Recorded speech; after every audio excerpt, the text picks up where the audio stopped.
that. Today's topic, how to break toxic patterns.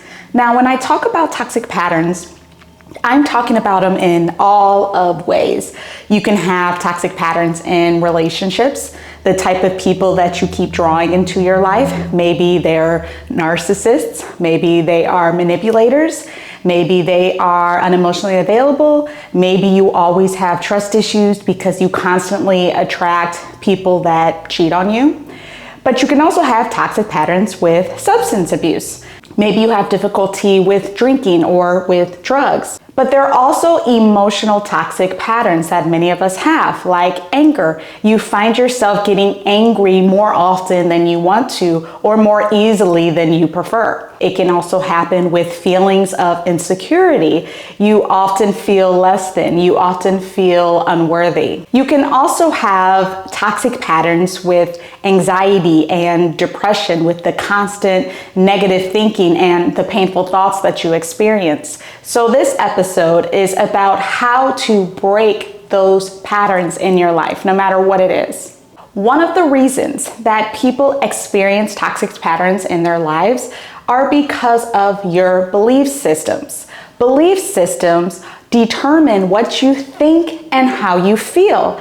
There's a Harvard study that says over 90% of our choices in life are based on how we feel. That means your belief systems are not only determining your personality, they are also determining your behavior, your actions, your reactions, decisions, and your choices in life. Most people don't realize the impact and the power that belief systems have over their lives, because most belief systems live in your unconscious mind. And not only are they in a place that you are not even aware of, but they were created decades ago. The majority of our belief systems were created when we were children. So most people believe the way that they think, the way that they feel, the choices that they make in life, it's just who they are, when in fact it's a belief system that's dictating how they think, how they feel, and the actions that they take.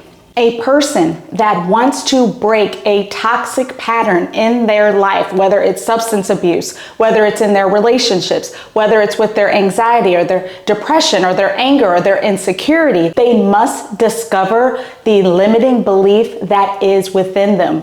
That is what is dictating that toxic behavior. This is why a lot of people that make maybe not the best choices in life don't understand why they do it, because they are not aware of the limiting belief systems that are determining what you think, what you feel, and how you act. One of the reasons why it's so difficult to heal our toxic patterns is because most people are trying to manage them. We want to manage our stress. We want to manage our anger. We want to manage our depression. We want to manage our anxiety. By only learning how to manage your mental illness, your focus and your energy is going towards those things. If you want to break these toxic patterns in your life, you have to go to the source. If you have suffered any type of trauma, whether it was childhood trauma or something that happened as an adult, sexual abuse, mental abuse, emotional abuse, physical abuse,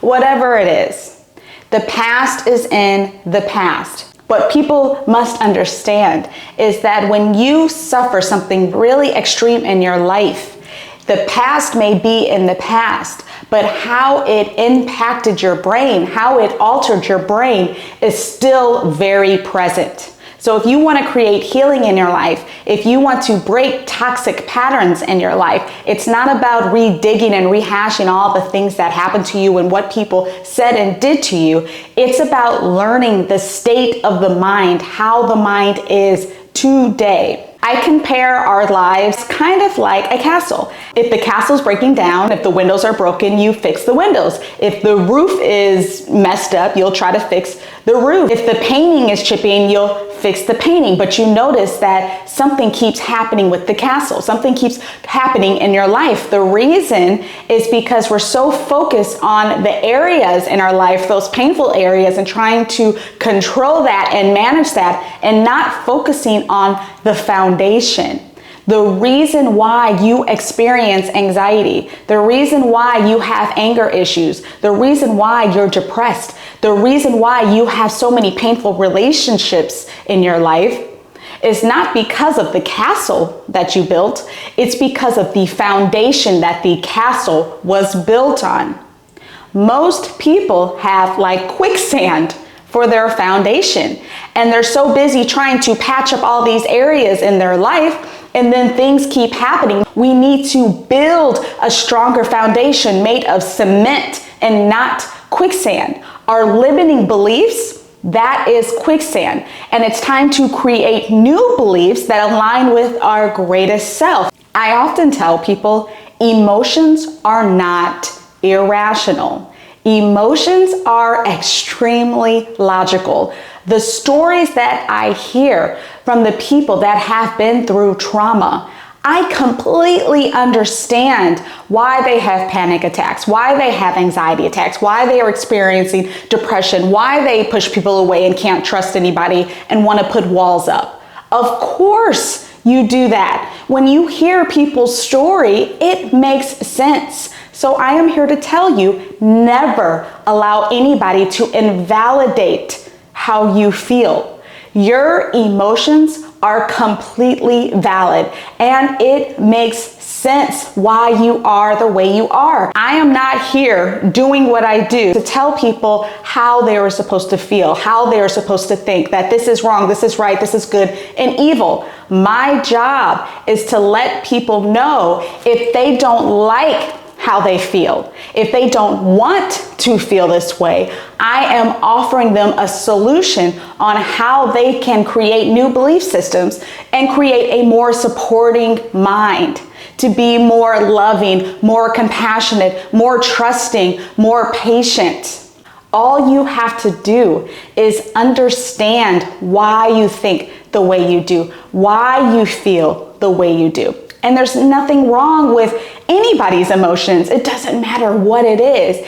It's only about if you want to feel this way. And if you are sick of toxic patterns in your life, healing can be had, but you are not just healing. You are creating a new version of yourself, the version that you want to create, not the version that was created because of something that happened to you decades ago. You get to choose who you want to be today. One of the most important things to do when you are on your healing journey is to have patience, is to have some compassion for yourself. Some of the most critical people that I've ever met in my life are the ones on the healing journey or the spiritual journey. And it's not that they're judging other people, they are judging themselves. They are criticizing themselves.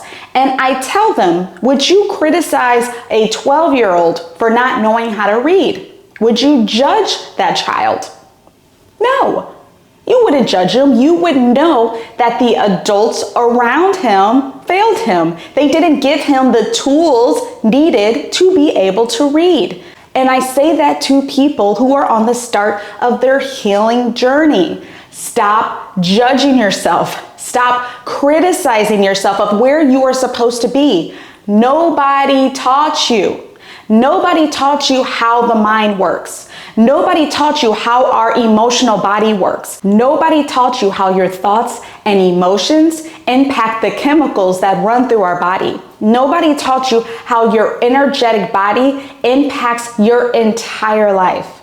It's time to stop criticizing and judging yourself. It's time to hold a little compassion for yourself. It's time to educate yourself. And it's not just about your mental health. This is about body health, because you cannot heal yourself entirely by just focusing on the mind. You have to focus on your entire system. That is how you have sustaining healing. That is how you create the person that you want to be today. One of the things that you can do to start breaking toxic patterns in your life is stop trying to control your thoughts. You cannot control your thoughts because they are automatic. They are arising from a limiting belief that you hold. So what we want to do is to discover that limiting belief and then create new belief systems. So when those automatic thoughts start to arise, it is very important that you redirect those thoughts. You're not trying to control them. You are not criticizing them. You are not judging them. You are redirecting them.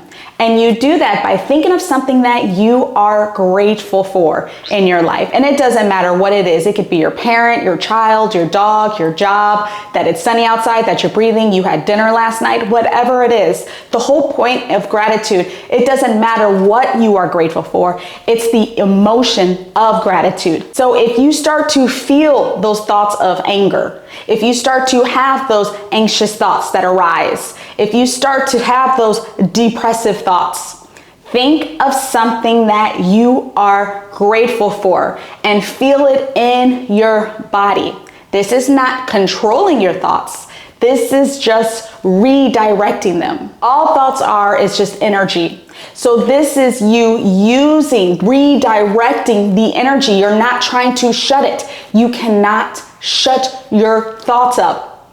If you try to shut your thoughts up, it will explode in other ways, and it is extremely frustrating. You can't shut down your thoughts because it's energy, and energy has to go somewhere. So you redirect it with thoughts of gratitude. You redirect it with things that you are grateful for, and then you feel it in your system. That is how you handle those automatic thoughts that you do not want and that you don't like. If you are ready to start to create some healing in your life, you must stop telling the story of your painful past. Now, naturally, we will tell people of what happened to us because that is our experience. But what we don't understand is that you are building up a muscle that you don't want.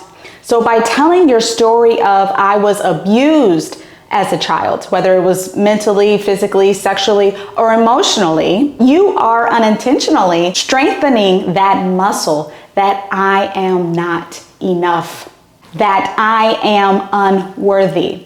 If you consistently tell the story of how your father left the family, you are strengthening the muscle of I don't deserve love. If my father couldn't love me, then who would love me? If you constantly tell the story of how somebody betrayed you, you are strengthening the muscle that no one can be trusted.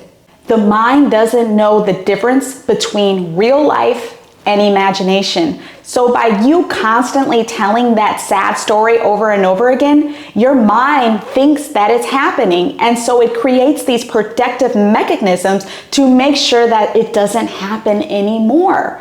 And so you are still gonna have these painful thoughts that arise to protect you from this harm, even though it's not happening anymore. As I said before, the mind doesn't know the difference between real life and imagination. The body also doesn't know the difference between real life and imagination. So if you constantly tell those same painful stories that happened to you from the past, your body is going to release toxic chemicals into your system. It's going to release that cortisol, that stress hormone. It's going to release the adrenaline, which is from your fight or flight response. When these chemicals, when these hormones are not in balance, this is what causes anxiety attacks. This is what causes panic attacks. This is what causes your depression. So by telling yourself these stories or telling other people what happened to you over and over again, you are quite literally poisoning your body. And you'll start seeing these cycles that keep happening in your life.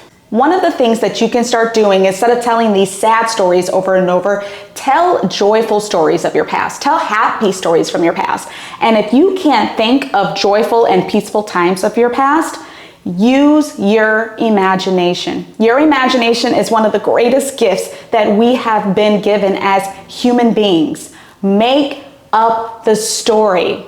Make up the story of what it feels like to be in love with somebody. Make up the story of what it feels like to be able to be vulnerable and let your walls down and trust people, and the people that come into your life are trusting and loving. Make up the story of what it looks like to have success in your life, in any area in your life. It could be in your career, it could be in your relationships. You can use your imagination to create new belief systems in your mind. What would it look like for you to fall in love?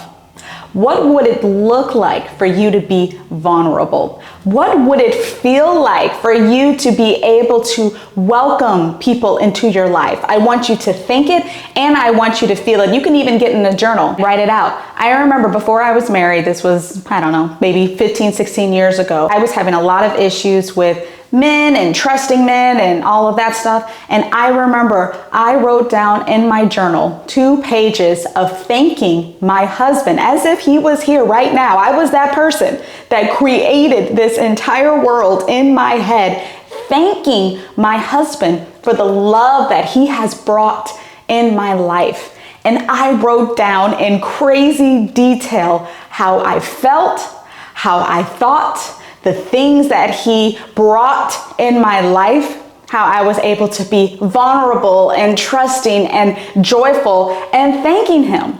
And I would sit there and read it daily, and I would feel it in my soul to the point where I was crying. I have literal teardrops on this piece of paper in my journal where I was so thankful for this man that has come into my life. And now here I am, 10 years later, and we are happily married with 3 kids. You guys, I'm not making this stuff up. You can heal yourself, but with healing yourself, you have to decide what it is that you want. If you want to break toxic patterns in your life, what do these new patterns look like? What do healthy patterns look like? What habits do you have right now? How do you envision yourself breaking those patterns? How do you envision yourself today? What does the new you look like? The thing about healing yourself that I want people to understand, when you were on this journey, you were going to see a profound change in your life. It's kind of like working out. If I was overweight and 1 year I decided I am going to eat clean and I'm going to work out every single day, and I did that for a year, and then somebody saw me a year later, they're not gonna recognize me because of how much weight I lost. I just look like a completely different person. Your healing journey is the same. If you start on this journey and you are consistent with building new muscles, joyful muscles, patient muscles, compassionate muscles, trusting muscles, in a year, you are going to be a completely different person because you would have created new belief systems. And these belief systems change how you think, change how you feel, and they also change your actions. They change your choices. So your entire personality is going to be changed, but it's going to be changed to be the way that you want to be. That's what's so beautiful about the healing journey. But it's also important that you surround yourself with people that are also on that journey or have already mastered that space, because you want to put all of your energy, you want to put all of your attention, all of your focus towards where you want to be, not where you don't want to be. You want to put everything that you are towards that super you, that you are supposed to be, the you that you have always dreamed of. And I know it sounds like some motivational and inspirational stuff. I am not a motivational speaker. I am here just to show you that you can heal yourself, but you are not just healing yourself. You are creating yourself to be the way that you want to be, to think the way that you want to think, to feel the way that you want to feel. It is up to you. I just want you to focus more on building the muscle that you want to create. Focus your attention on who you want to be, not on the patterns that you want to break, the people that have hurt you in the past and what you don't want. Focus your attention, your energy, your focus on where you envision yourself in the future. That is how you bring healing in your life. I want to thank you all so much for tuning in. Please like, subscribe, leave a comment, ask me questions. I look at all my comments, and I hope everything was helpful. If you know somebody that has toxic patterns and they're ready for change, please send this video to them, and I will see you soon. Bye.